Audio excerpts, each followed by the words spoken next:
जय हिंद दोस्तों, जय हिंद जय भारत। आप सभी का हमारे YouTube चैनल में एक बार फिर से स्वागत है।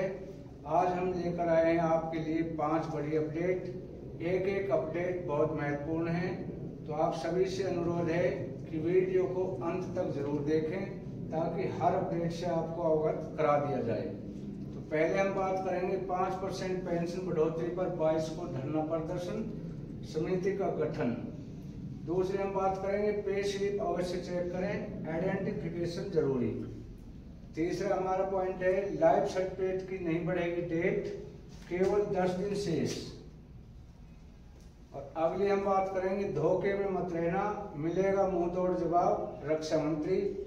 और पांचवी हम बात करेंगे तीनों सेनाओं का एकीकरण, बॉर्डर पर दिखाई ताकत। छठा है बहुत इंपॉर्टेंट न्यूज, लेफ्टिनेंट जनरल साहब का जोश, आसमान से लगाई छलांग। तो दोस्तों हम अब एक एक खबर आपको बताते हैं। पहला है कि जो 5% बढ़ोतरी पेंशन है वो 65 साल से बढ़ाने के लिए बहुत दिनों से इसकी वो चल रही है, नोटिफिकेशन अभी हुआ नहीं है। लोगों का कहना है कि जो 80% में 80 साल में 20% बढ़ाई जाती है उसका कोई औचित्य नहीं है, क्योंकि 1-2% आदमी ही ग्राउंड पर 80 साल के बाद रह जाते हैं, नहीं तो फिर वो भगवान के प्यारे हो जाते हैं और उन्हें उस लाभ का कोई फायदा नहीं होता। ऊपर जाने के बाद किसी को कोई लाभ नहीं मिलता। इसलिए इस मुद्दे को लेकर 22 तारीख को जो उत्तर प्रदेश में लाखों भूतपूर्व सैनिकों ने एक गठन किया है, धरना प्रदर्शन किया है और उन्होंने मांग की है कि 65 साल के बाद 5% पेंशन बढ़ोतरी अवश्य की जाए। इस पर नोटिफिकेशन जारी नहीं हुआ है। 70 साल पे 10% और 75 साल पे 15%, इसी तरह 80 साल पे 20% सीधा दे रहे हैं। तो इसकी बहुत बड़ा धरना प्रदर्शन है। दूसरा है मुद्दा इनका 10 साल 8 महीने से ज्यादा कम्युनिकेशन जो हमारा काटा जाता है, तो उनका कहना है कि यह कम्युनिकेशन मानो हमने 17 लाख रुपए लिए तो 17 लाख में इस ROI रेट ऑफ इंटरेस्ट से तकरीबन 32 लाख रुपए हमारे ब्याज लगाकर वसूले जाते हैं। तो यह है सैनिकों के साथ दुराचार है, अन्याय है। तो इस पर बहुत जोर शोरों से ये जो 22 तारीख को धरना प्रदर्शन हो रहा है, इनकी 2 बड़ी मांगे हैं और इस पर विचार किया जाएगा। और इन्होंने आह्वान किया है कि जब तक हमारी ये मांगे पूरी नहीं होंगी हम धरना प्रदर्शन नहीं हटाएंगे। अगली बात करते हैं हम पे स्लिप अवश्य चेक करें, आइडेंटिफिकेशन जरूरी। क्यों अभी आपकी जो पे स्लिप है, जो अभी आपका एरियर आया है, तो उसमें जरूर चेक करें कि आपकी आइडेंटिफिकेशन हो चुकी है या नहीं हो चुकी है। क्योंकि यदि आपकी आइडेंटिफिकेशन नहीं हुई, उसका मैसेज तो आ गया है लेकिन स्पर्श में ये नहीं चढ़ी है, इसकी वेरीफाई नहीं हुई है, तो आपकी पेंशन रोक दी जाएगी। और साथ ही एक बार पेंशन रुकने के बाद बहुत ज़्यादा जिद्दोजहद करने पड़ते हैं, बहुत ज़्यादा चक्कर लगाने पड़ते हैं। तो ऐसा ना हो कि एक छोटी सी गलती से आपको कठिनाइयों का सामना करना पड़े। क्योंकि लाइफ सर्टिफिकेट की नहीं बढ़ेगी डेट, केवल 10 दिन शेष। जो हमारा लाइफ सर्टिफिकेट है उसकी भरने की जो डेट है 1 महीना टाइम दिया जाता है, तो उसमें केवल 10 दिन शेष रह गए हैं। और जिसने भी ये लाइफ सर्टिफिकेट नहीं भरा है वो इन 10 दिन के अंदर अपना लाइफ सर्टिफिकेट अवश्य भर लें।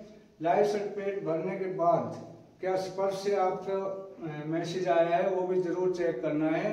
लाइफ सर्टिफिकेट की 10 दिन शेष बचे हुए हैं, इसलिए सभी से रिक्वेस्ट है कि इसको हल्के में ना लें और आगे कठिनाइयाँ ना आए उनको देखते हुए अपना लाइफ सर्टिफिकेट 30 तारीख से पहले अवश्य जमा कर दें।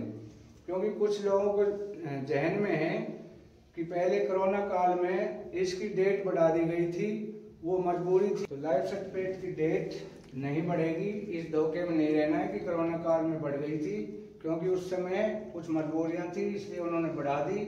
अभी इसकी डेट बिल्कुल नहीं बढ़ेगी।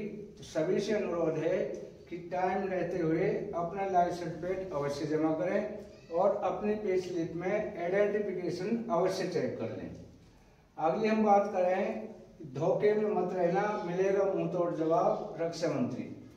तो रक्षा मंत्री जी ने बोला है कि धोखे में नहीं रहना है। चीन में जहाँ पे उत्तरी लद्दाख में उन्होंने बोला है चीना सेनाओं के सामने। तो मैं आपको एक क्लिप दिखाता हूँ। वैसे तो रेस्ट्रिक्शन है, लेकिन मैं थोड़ी सी क्लिप आपको दिखा देता हूँ कि किस तरह से मुंह तोड़ जवाब दिया गया। ये क्लिप देखो, किस तरह से सेना ने वहाँ पर प्रशिक्षण किया और तीनों सेनाओं ने मिलकर एक समान एक्सरसाइज की। और उन्होंने बताया कि कोई भी, चाहे सेना, एयरफोर्स हो, आर्मी हो, नेवी हो, एक काम करते हैं, एक साथ मिलकर करते हैं। इसलिए उन्होंने मुंह तोड़ जवाब दिया रक्षा मंत्री ने कि 20 आते हुई हैं तो इसको दोबारा दोहराने की कोशिश ना करें। और उन्होंने आंख में आंख डालकर जवाब दिया है कि अब भारत भी कोई छोटी शक्ति नहीं है, इसलिए उनसे आंख मिलाकर बात करें और ये घिनौनी हरकत करना बंद कर दें, अपनी सेनाएं पीछे हटाएं। अगला है कि तीनों सेनाओं का एकीकरण, बॉर्डर पर दिखाई ताकत। जो हमारी तीनों सेनाएं, आर्मी, एयरफोर्स और नेवी, उन तीनों ने एक संयुक्त एक्सरसाइज की और बॉर्डर पर वहां उन्होंने दिखाया। वो जो मैंने अभी क्लिप दिखाई थी, तो तीनों सेनाओं ने अपनी ताकत दिखाई, उससे दुश्मनों के हौसले पस्त हो गए।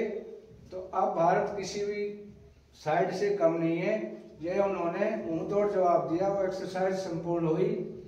अगला है लेफ्टिनेंट जनरल साहब का जोश, आसमान से लगाई छलांग।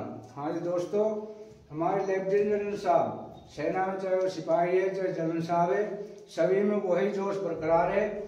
तो आगरा में पैरा कमांडो में एक्सरसाइज के दौरान लेफ्टिनेंट जनरल साहब ने हेलीकॉप्टर से छलांग लगाई और एक बहुत ही अद्भुत दृश्य देखने लायक था। तो अगला हम बात करते हैं दोस्तों, 18 महीने का DADR का प्रपोजल केंद्र सरकार के पास पहुंच गया है। हाँ जी दोस्तों, 18 महीने का जो हमारा कोरोना काल में एरियर रोका गया था, उसका प्रपोजल केंद्र सरकार के पास पहुंच गया है और इसका पूरा ब्यौरा निकाल लिया गया है कि जैसे सेना में सिपाही और वायुसेना में AC रैंक है, उससे लेके सूबेदार मेजर और मास्टर वारंट ऑफिसर तक किसको कितना DA का एरियर मिलेगा। तो ये आंकड़े निकाले गए हैं कि 24,825 रुपए से लेकर 2,18,200 रुपए तक खाते में आएगा एरियर। और इससे 34,000 करोड़ रुपए सरकार पर वित्तीय बोझ पड़ेगा। तो इस चीज का खाका तैयार हुआ है। अब ये क्लियर नहीं है कि ये एरियर मिलेगा या नहीं मिलेगा, लेकिन इसका प्रपोजल केंद्र सरकार में पहुंचा दिया गया है और मांग जोरों पे है कि ये हमारा हक है और हमें मिलना चाहिए। इसकी भी बड़ी मांग इस धरना प्रदर्शन में, इसका भी जो है जिक्र किया जाएगा। इसकी भी मांग जोरों पर है। और साथ ही साथ जो हमारा 8वां पे कमीशन है, उस पर भी पब्लिक में भारी रोष है, क्योंकि अभी तक समिति का गठन नहीं किया गया है। तो इसकी भी मांग जोरों पर है। अभी ये सरकार का देखना है कि किसकी कौन सी मांग मानी जाती है या कौन सी नहीं मानी जाती है। हाँ, जो 5% पेंशन बढ़ोतरी है, इस पर सरकार एग्री होगी है, लेकिन नोटिफिकेशन अभी तक कोई जारी नहीं किया गया है। तो इसका भी बड़ी अपडेट है। तो ये थी आज की हमारी वीडियो। तो वीडियो अच्छी लगे तो लाइक, शेयर और सब्सक्राइब करना ना भूलें, ताकि मैं हर रोज आपको नई नई अपडेटों से अवगत करा सकूं। तो कल हम मिलेंगे बड़ी खबर के साथ, जो होगी 8वें पे कमीशन और 18 महीने DAR के एरियर के बारे में। क्योंकि कल 22 तारीख है, कल 22 तारीख को जनसभा यूपी में होनी है। इसमें लाखों भूतपूर्व सैनिक और राज्य सरकारी जो सैनिक हैं, वो कर्मचारी हैं, वो भी इसमें भाग ले रहे हैं। तो वीडियो अच्छी लगी हो तो लाइक, शेयर और सब्सक्राइब अवश्य करें। Thank you.